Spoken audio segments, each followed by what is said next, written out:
பாருங்க, பணம் பேசுதுன்னு சொல்லுவாங்க இல்லையா? ஆனா உண்மையிலேயே அது என்ன சொல்லுது? நம்ம பழக்க வழக்கங்கள், நம்ம எடுக்கிற முடிவுகள், நம்ம முன்னுரிமைகள் எல்லாத்தையும் பத்தி தான் சொல்லுது. காசுங்கிறது நல்லதும் இல்ல, கெட்டதும் இல்ல, அது ஒரு கருவி மாதிரி. நம்மோட வாழ்க்கையில காசுக்கு என்ன மரியாதை கொடுக்கிறோங்கிறத காட்டுற ஒரு கண்ணாடி மாதிரி. நிறைய பேர் நினைச்சுக்குவாங்க, நிறைய காசு இருந்தா நிறைய சந்தோஷம்னு. ஆனா அது உண்மையா?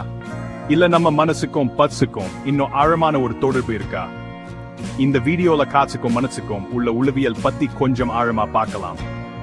நம்மளோட பண விஷயங்க கட்டுப்பாட்டுல வச்சுக்க நல்லா யோசிச்சு செலவு பண்றது எவ்வளவு முக்கியம்னு தெரிஞ்சுப்போம். நல்லா திட்டமிட்டு செலவு பண்ணா வாழ்க்கை எவ்வளவு நிம்மதியா இருக்குன்னு பார்க்கலாம். வாங்க இந்த பயணத்தை ஆரம்பிக்கலாம்.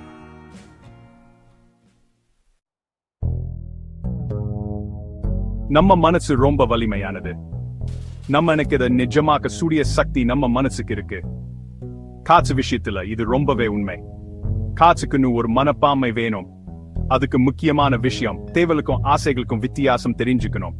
சாப்பாடு, வீடு இதெல்லாம் தேவைகள். ஆனா அந்த பெரிய கார், அது ஆசை.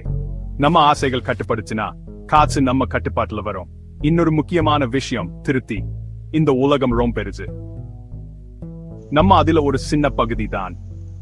மத்தவங்களோட நம்மள ஒப்பிட்டு பார்த்தா அது திருப்தி வராது. நம்ம கிட்ட இருக்கிறத வச்சு சந்தோஷமா இருக்கணும். உண்மையான சந்தோஷம் உறவுகளை இருந்து தான் வருது, பொருட்கள்ல இருந்து இல்ல. குடும்பத்தோட, நண்பரோட நல்லா இருங்க, அதுல தான் சந்தோஷம். பில் கேட்ஸ், வாரன் பஃபெட் மாதிரி பெரிய ஆளுங்கள் எடுத்துக்கோங்க. அவங்க இவ்ளோ பெரிய பணக்காரங்க ஆனதுக்கு காரணம் அவங்க ஆடம்பரத்தை விட்டுட்டு சிக்கனமா செலவு பண்ணி நல்லா சேமிச்சு புத்திசாலித்தனமா முதலீடு பண்ணாங்க. வாரன் பஃபெட் இன்னும் அவர் பல வருஷத்துக்கு முன்னாடி வாங்கின அதே வீட்டுல தான் இருக்காரு. பில் கேட்ஸ் எவ்வளோ பெரிய பணக்காரரா இருந்தாலும் சமூகத்துக்கு திருப்பி கொடுக்கன்னு சொல்லாரு.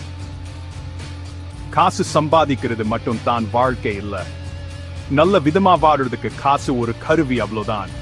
நம்ம கிட்ட நிறைய காசு இருக்குன்னு காட்டிக்கிட்டு மத்தவங்க கிட்ட பாராட்டு வாங்கணும்னு நினைக்கிறதுல அர்த்தமே இல்ல. உள்ளுக்குள்ள இருந்து தான் திருப்தி வரணும்.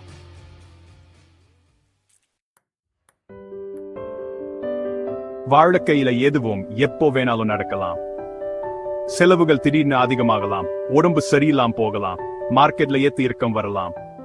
அதனால தான் சேமிக்கிறது ரொம்ப முக்கியம். எதிர்பாராத விஷயங்களுக்கு தயாரா இருக்கணும். நமக்கும் நம்ம குடும்பத்துக்கும் ஒரு பாதுகாப்பு வேணும் இல்லையா?